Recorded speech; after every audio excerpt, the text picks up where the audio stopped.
C'est pas toujours évident de faire de belles photos de nos figurines. Je vois encore trop de gens sur les réseaux sociaux qui font des erreurs concernant la mise en valeur de leurs figurines en photo. Des fois c'est flou, des fois il y a un flash dégueulasse, des fois c'est mal éclairé, des fois il y a un mauvais angle et beaucoup de collectionneurs sont frustrés de ne pas pouvoir immortaliser leur achat avec un cliché de qualité. Vous le savez, sur la chaîne, la qualité est un ingrédient crucial qui vient relever le niveau de mes vidéos, contrairement à certains youtubeurs qui n'essayent pas de s'améliorer. Il y a un dicton qui dit « Avec tout, tu ne peux rien faire, mais avec rien, tu peux tout faire ». Et aujourd'hui, dans cette vidéo, tu vas voir qu'avec pas grand-chose, tu peux passer de ça à ça,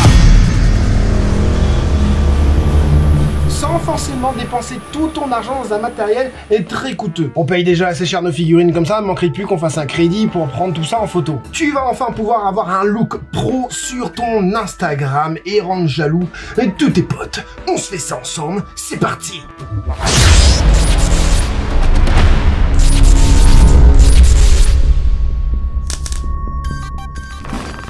Hey, c'est tout le monde, c'est Franzy Stark et bienvenue sur ma chaîne là où passionné rime avec qualité. Si tu débarques sur la chaîne grâce à cette vidéo, ici tu es au bon endroit. Si tu kiffes les figurines manga shonen de chez Bandai la plupart du temps, mais aussi Taito, Pop-Up Parade, Sega, voire quelques résines. Sur la chaîne il y a beaucoup d'actualités, mais aussi des unboxings et un format que vous appréciez de plus en plus, tout savoir sur la collection. Voilà pour l'autopromotion, place au sujet de la vidéo. Je vais te donner quelques conseils pour prendre de belles photos de tes joujoux préférés, que ce soit avec un appareil photo normal ou réflexe ou un smartphone actuel, de quoi faire sortir un petit peu tes figurines de leur vitrine. On va voir ensemble comment les mettre en scène, comment les éclairer, mais aussi quels sont les bons réglages au niveau de l'appareil que tu utilises et aussi quelques petites astuces au niveau des angles de vue que tu peux prendre. Pour la mise en scène, ce que je préfère, moi, c'est avoir ma collection en fond. Mais tu peux aussi avoir un fond noir ou blanc, des briques rouges, un morceau de Balatom. Bah oui, regarde.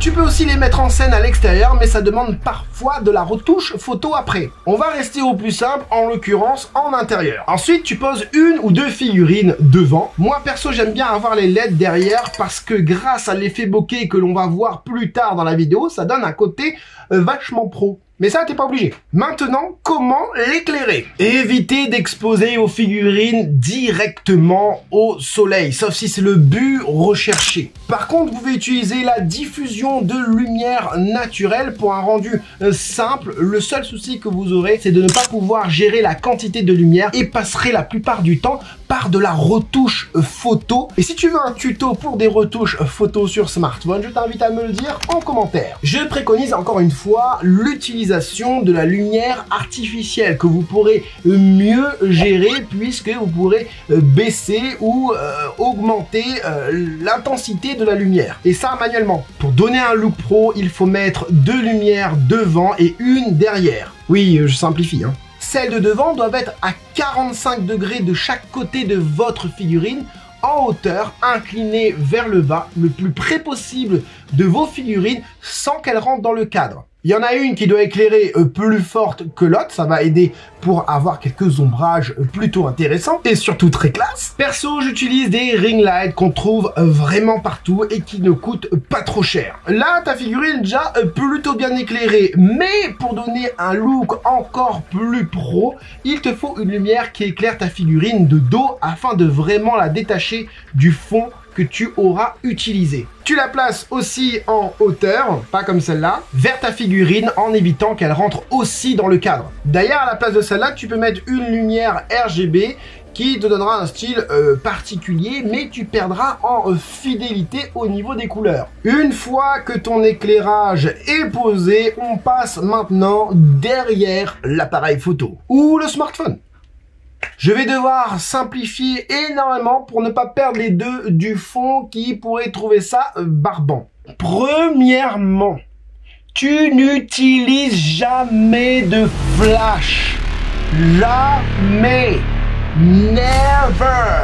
On utilise soit que les lumières naturelles ou, comme je le préconise, les lumières artificielles. Quand tu viens flasher une figurine, ça fait moche. C'est bon là, t'as capté, hein? Pas de flash de face. Avec un appareil photo comme le mien, un Canon EOS 750D, il y a 3 paramètres d'exposition que j'utilise et que vous pouvez retrouver dans n'importe quel autre appareil. Mais avant ça, on va régler la balance des blancs qui te permettra d'avoir une fidélité maximum sur le rendu des couleurs. Et c'est très important ça. Pour cela, tu te mets en mode manuel, tu prends en photo une feuille blanche dans le cadre pour l'utiliser comme référence et tu vas dans menu, balance des blancs et tu fais 7. Et là, le réglage se fait automatiquement ou sinon tu te mets directement en mode automatique pour ne plus devoir faire ça. Et là, tu vas me poser la question, pourquoi tu fais la balance des blancs? Parce que les sets directement dans l'appareil photo sont pas forcément très concluants. Le capteur automatique va peut-être à chaque fois changer les couleurs. C'est pour ça que dans certaines vidéos, vous voyez les couleurs passer du chaud au froid et vous comprenez pas trop pourquoi. En fait, c'est parce que le gars il a mis en mode automatique. Tandis que si tu laisses en mode manuel et tu l'as fait toi-même automatiquement, ça va rester sur la même couleur tout le long. Ça, c'est une astuce pour les vidéastes. Au passage, je vous montre un exemple de photo prise dans le même angle, avec les mêmes lumières, mais avec des appareils photo ou smartphone différents via les réglages d'origine. On remarque que pour certains appareils, les couleurs changent énormément, donnant parfois un rendu très plastique aux figurines ou trop flashy au niveau des teintes. C'est pour ça qu'il ne faut jamais avoir un avis définitif concernant les couleurs des visuels promotionnels ou des visuels définitifs ou des visuels que les Japonais qui ne savent pas prendre des photos. Non mais sérieux, il y a eu combien de débats sur les couleurs concernant les photos que certains Japonais nous dévoilent sur leurs réseaux sociaux. Donc arrêtez de vous prendre la tête sur les teintes et encore moins sur l'aspect visuel. Je parle bien évidemment du fait que ça brille. Enfin bref, ensuite on a ces fameux 3 paramètres en bas à gauche. Il y a un nombre compris entre 30 et 4000 que perso j'essaye de garder le plus bas possible. 30-60 max, ça s'appelle la vitesse d'obturation. Et vu que ta figurine ne bouge pas, ça sert à rien de la mettre trop haute, la vitesse d'obturation. On continue donc avec un autre terme technique, il s'agit de l'ouverture. C'est ça qui te permet d'avoir le fameux effet bokeh. L'effet bokeh, c'est tout simplement le flou d'arrière-plan, ce qui te permettra d'avoir aussi un look pro. Perso, je le mets au plus bas, 3,5.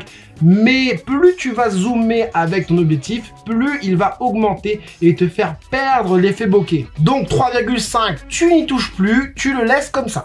Et le dernier paramètre pour votre appareil photo, c'est les ISO que je conseille entre 400 et 2400 selon comment ta pièce est éclairée. Donc je récapitule pour l'appareil photo, tu vas devoir laisser le premier paramètre entre 30 et 60, voire moins si tu y arrives.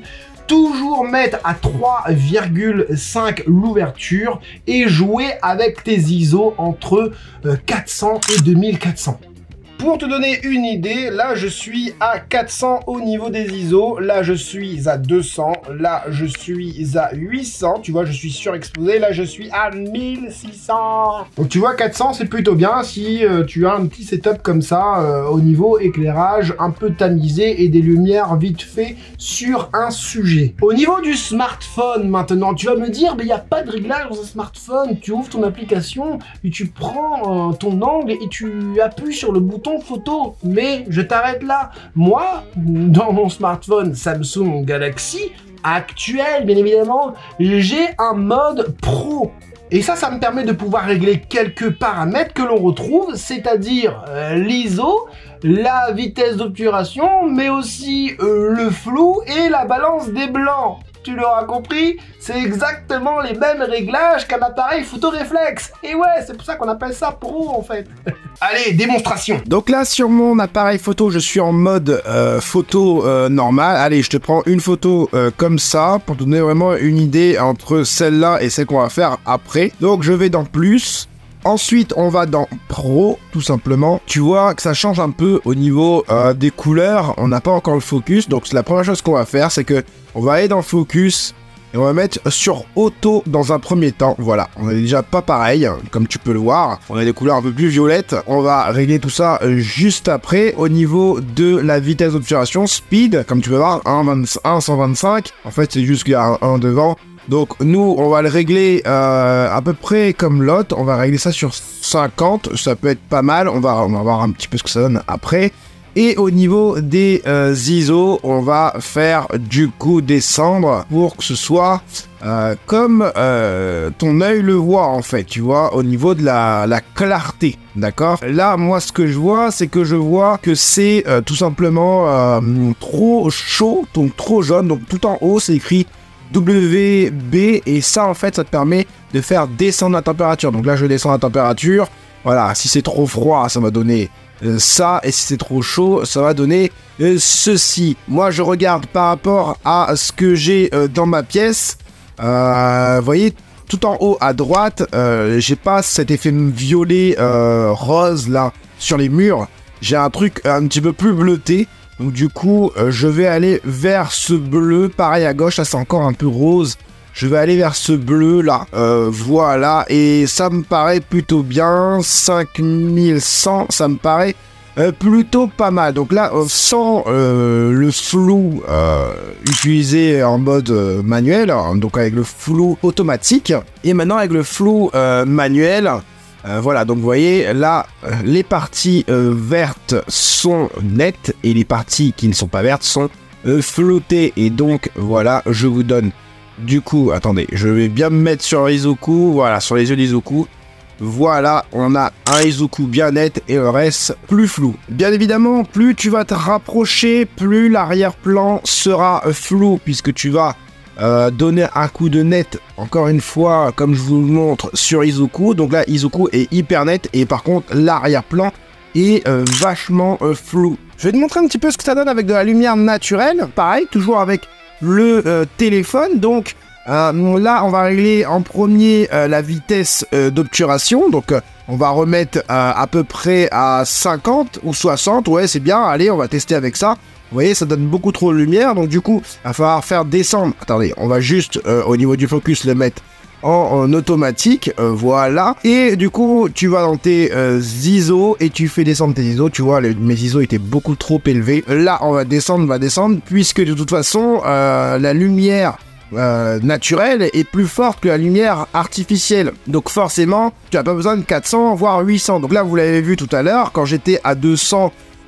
sur moi, la lumière, il n'y en avait pas assez, et là par contre il y en a beaucoup vu que c'est de la lumière naturelle. Donc là moi je pense que là ça peut être pas mal, à 160 vous voyez on descend quand même pas mal. Là je vois par exemple que mes figurines sont trop éclairées. Je vais regarder si je me descends, non c'est pas la vitesse d'obturation que je vais descendre, ça va être les ISO. Donc là, je redescends encore un peu. Je pense que là, si je regarde mon All Might et si je regarde mon Izuku, on est plutôt pas mal en termes de fidélité. Ensuite, eh ben, on repart sur le focus, forcément. Tu le fais manuellement. Donc le focus, c'est le dernier truc que tu viens régler, hein, forcément. Puisque tu vas bouger pendant tes réglages. Donc là, je vais vraiment me concentrer sur Izuku pour que Izuku soit le plus net possible. Et là, je vais prendre la photo.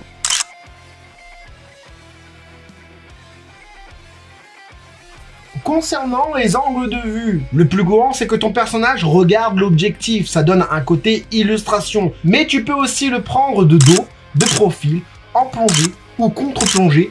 Mais attention car certaines figurines sont faites pour être exposées que d'un angle, ce que j'appelle les figurines à angle. Pas chercher loin. Hein. Il ne te reste plus qu'à appuyer sur le bouton pour prendre la photo et immortaliser ta figurine, immortaliser sa badassitude, immortaliser avec une fidélité toute l'expression et la scène que représente cette figurine. Comme je te l'ai dit au début de cette vidéo, si tu es intéressé par une petite appli sur smartphone pour retoucher tes photos, tu passeras de ça à ça. Je t'invite encore une fois à me le dire en commentaire. Une petite appli cool, simple et facile à utiliser. J'ai hâte de voir le résultat de vos photos. Je vous invite donc à me taguer dessus sur vos photos Insta ou Twitter, même Facebook. Allez, soyons fous. J'espère en tout cas que toutes ces petites